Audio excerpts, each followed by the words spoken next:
Question पढ़िए।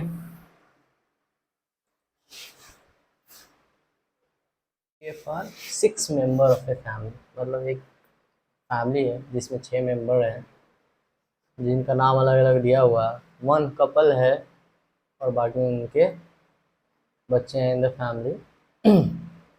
अब बोल रहा है कि A is the son of सी, मतलब सी का जो बेटा है, जेंडर हमें क्लियर कर दिया क्योंकि बेटा है वो ए, लेकिन हम सी का जेंडर अभी क्लियर नहीं कर रहा है। E is the daughter of A, और ए की बेटी कौन है?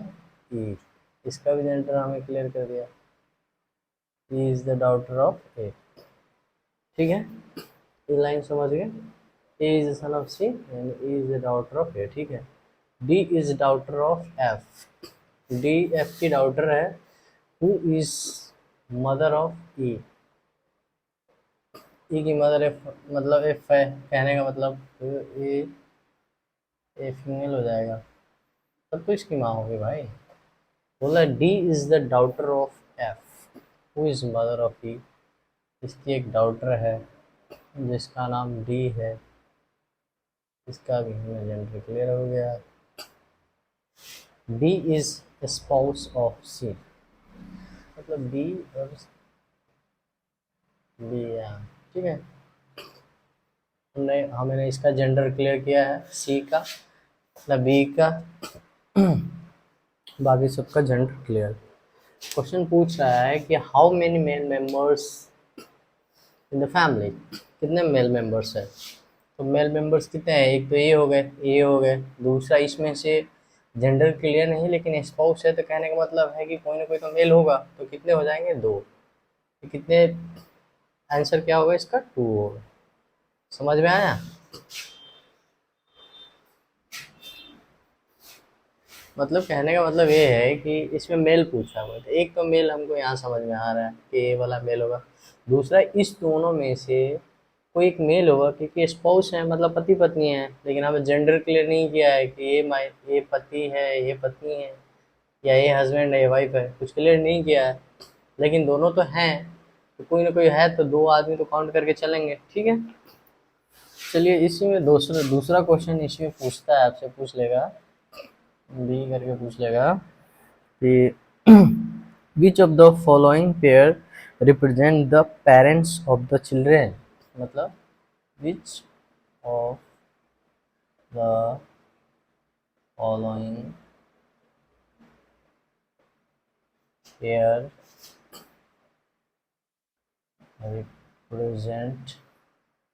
represent the parents of the child, the parents of the child। कौन सा पेयर रिप्रेजेंट कर रहा है? चाइल्ड कौन है? ये है, मतलब एक हस्बैंड वाइफ का रिश्ता बनेगा जो हमें डिटरमाइन होगा, तब तो बोल सकते हैं ना कि कौन सा पेयर रिप्रेजेंट कर रहा है, तो एफ रिप्रेजेंट कर रहा है। लेकिन ऑप्शन हमारा है, ये ऑप्शन है बी सी, जो कि नहीं कर रहा, उसमें हमें जेंडर कहीं पता नहीं कौन क्या है। सी एफ है। थर्ड ऑप्शन क्या है हमारा? थर्ड ऑप्शन क्या है? B F. फोर्थ ऑप्शन है can't, can not determine. Fifth option क्या है? None of this. इसमें क्या, इसको पता नहीं कर सकते क्योंकि हमको इसमें से कोई है नहीं, और वो भी पता नहीं कर सकते क्योंकि आंसर क्या होगा? एफ हो सकता है। विच of the following pair represent the parents of the child, parents pair मतलब इससे दोनों, ईडी, ईडी कर रहा है ना, ईडी ऑप्शन नहीं। पेरेंट्स कौन कौन हो गए? ए एफ हो गए। समझ में आ रहा है ना? चलिए नेक्स्ट क्वेश्चन करते हैं। सी क्वेश्चन है कि how many children are there in the family, कितने चिल्ड्रेन हैं? How many children are there, कितने चिल्ड्रेन हैं? एक ऑप्शन है आपका How many children? One, two,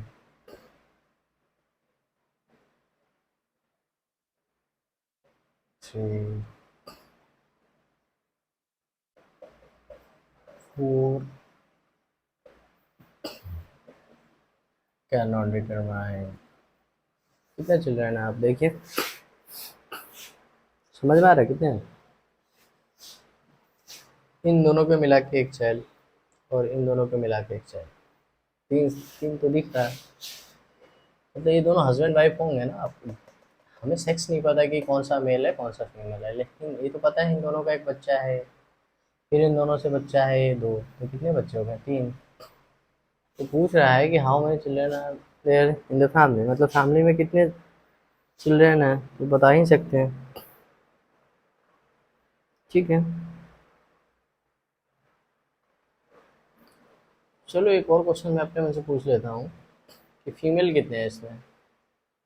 female कितने हैं, फीमेल की संख्या कितनी है? फीमेल कितनी होगी? एक, दो, तीन, और इनमें से तब भी तो एक होंगे कोई, तो चार।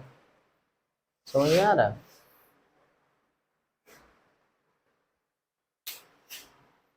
हाँ, चलिए कुछ रिलेशन पूछ लेते हैं कि what is the relation of D with C. D का सी के साथ क्या रिलेशन है? डी रिलेशन विथ सी, तो ऐसे ही क्वेश्चन है। एक कमेंट में बताना क्या होगा, कमेंट में बताइए, जल्दी जल्दी बताइए, देखते हैं क्या आंसर आता है इसका। चलिए पढ़ लिए क्वेश्चन।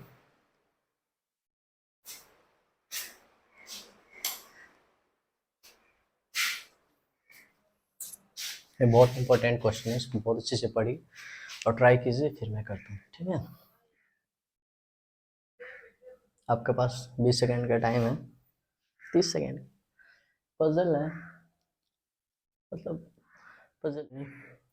चलिए मैं खुद करता हूँ, फिर एक क्वेश्चन आप लोगों को दूंगा करने के लिए, फिर आप करेंगे, ठीक है? क्या कह रहा है क्वेश्चन में? क्वेश्चन में बोल रहा है कि A is the father of C and D, मतलब ए फादर है,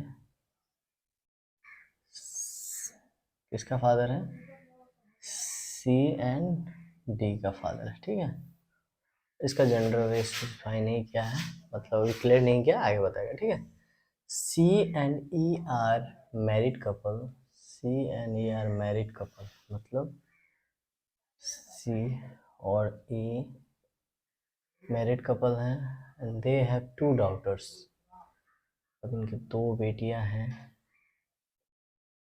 एच और आई। मतलब बेटी का तो जेंडर स्पेसिफाई कर दिया, लेकिन इन्होंने खुद का नहीं किया हुआ, ठीक है?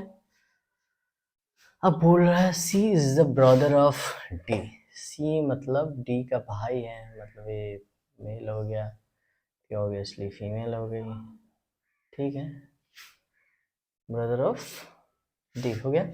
G is the sister of F and daughter of P. D क्या है?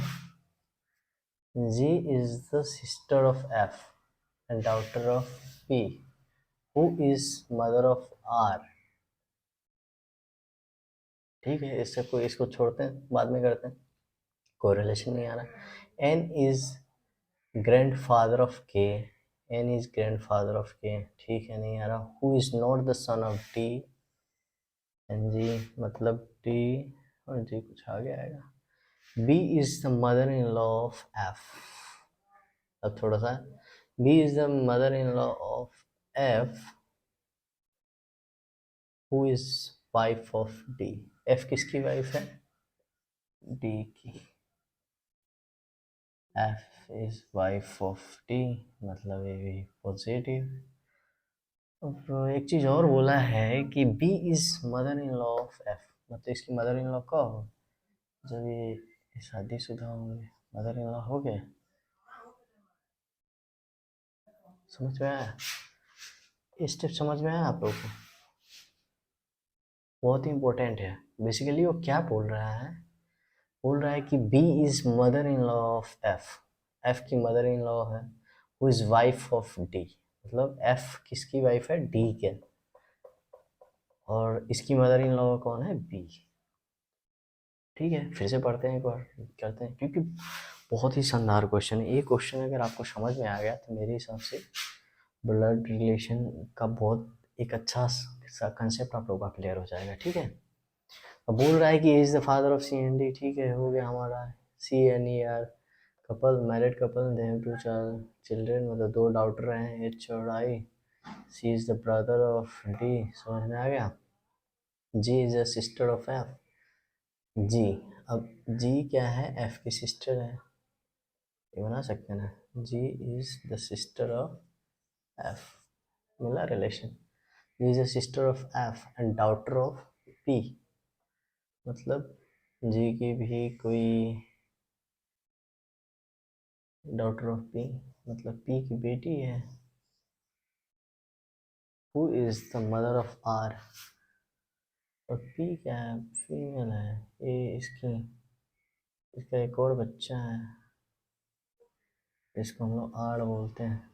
ठीक है, mother of R, N is grandfather of K, grandfather of K who is not the son of D और G।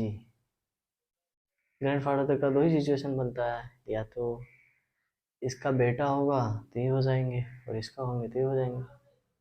अच्छा हाँ, एक ये भी तो बन रहा है भाई, एक ये भी तो बन रहा है, समझ में आ रहा है।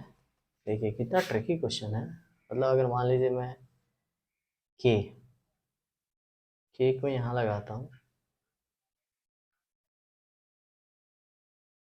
और एन यहाँ, हो जाएगा, समझ में आया है।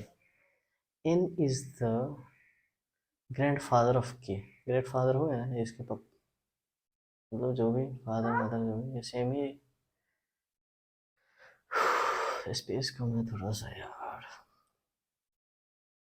पैसे की दिक्कत है, नहीं तो इलेक्ट्रिक वाला बोर्ड ले लेते हैं, ज़्यादा अच्छा रहता।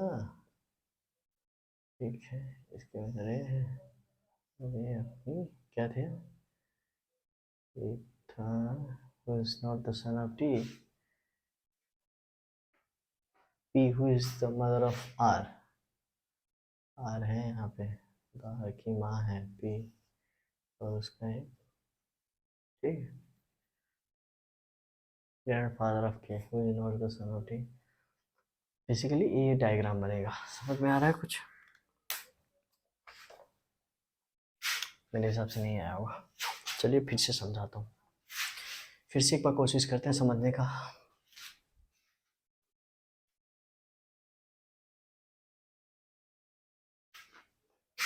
करें कोशिश फिर से, चलिए।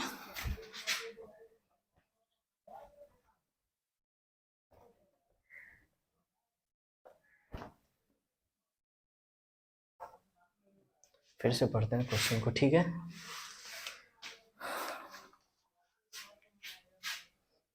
क्या बोल रहा है कि A is the father of C and D, मतलब सी और डी का पिता क्या है, ए, मतलब ए का जेंडर हमें स्पेसिफाई होता है। ठीक है, बोल रहा है कि सी और ई आर मैरिड कपल, मतलब मैरिड को हम लोग डबल लाइन से डिनोट करते हैं,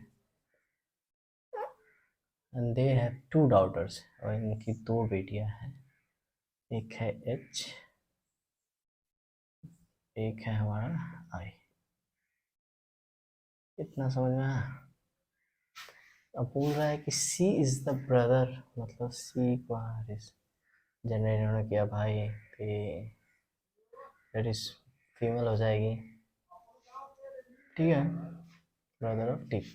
जी is the sister of F, तो ठीक है इधर मानते हैं। ठीक है, जी सिस्टर है एफ की,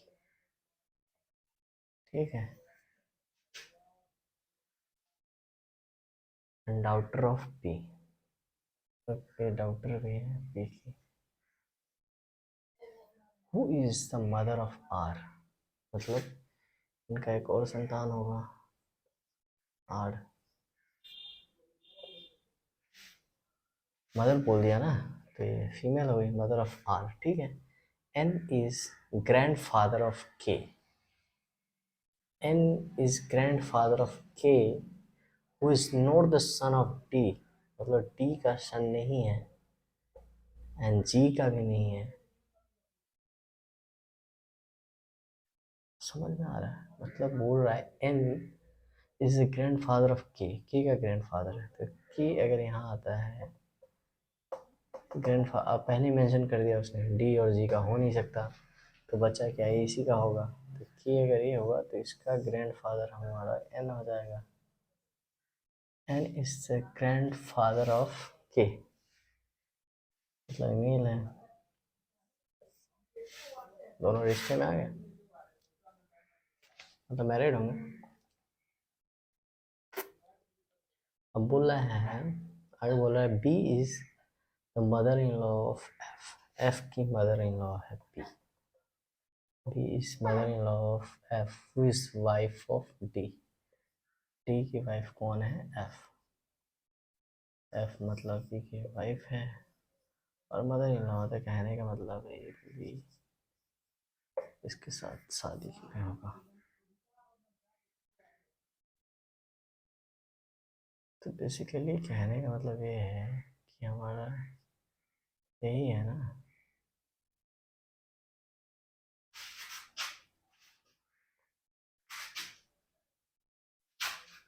समझा।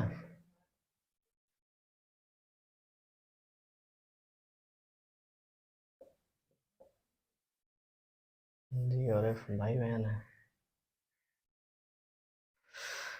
हाँ, मेरे हिसाब से समझ में आया होगा। अब इसके आगे का क्वेश्चन है, आगे क्या पूछ रहा है कि how many married couple in the group, मतलब इस पूरे ग्रुप में कितने मैरिड कपल हैं, तो बताओ। एक ये हो गया, दूसरा ये हो गया, तीसरा, चौथा, मतलब कितने होंगे, 4। Who is the mother of H, H की माँ कौन है, एच ए है, इसकी मदर कौन है, ई, वेरी सिंपल, ई है। थर्ड क्वेश्चन है अपना, थर्ड क्वेश्चन है who is the married couple in the flowing, मतलब इन सब में मैरिड कपल कौन सा है, मैरिड कपल आपका ए बी हो गया, ई सी हो गया, डी एफ हो गया, पी एन हो गया, 4 ही तो है मैरिड कपल, ठीक है। फिर पूछ रहा who is the cousin of I, I का कजन कौन होगा, तो आई का कजन के होगा, cousin. Who is the sister in law of C, C का सिस्टर इन लॉ कौन होगा, तो सिस्टर इन लॉ एफ और जी, एफ एंड जी होंगे, ठीक है। चलिए समझ में आया, खुद से ट्राई कीजिए एक बार और इसको वापस से देखिए एक बार, मेरे हिसाब से मेरे से जितना बेस्ट हुआ है मैंने किया है और आपको समझ में भी आना चाहिए। चलिए ठीक है, आगे देखते हैं, फिर कोडेड बेस्ड क्वेश्चन देखते हैं हम, ठीक है। कोडेड बेस्ड, ए प्लस बी वाइफ है, ए डिवाइडेड बाई सी सन है, ऐसे करके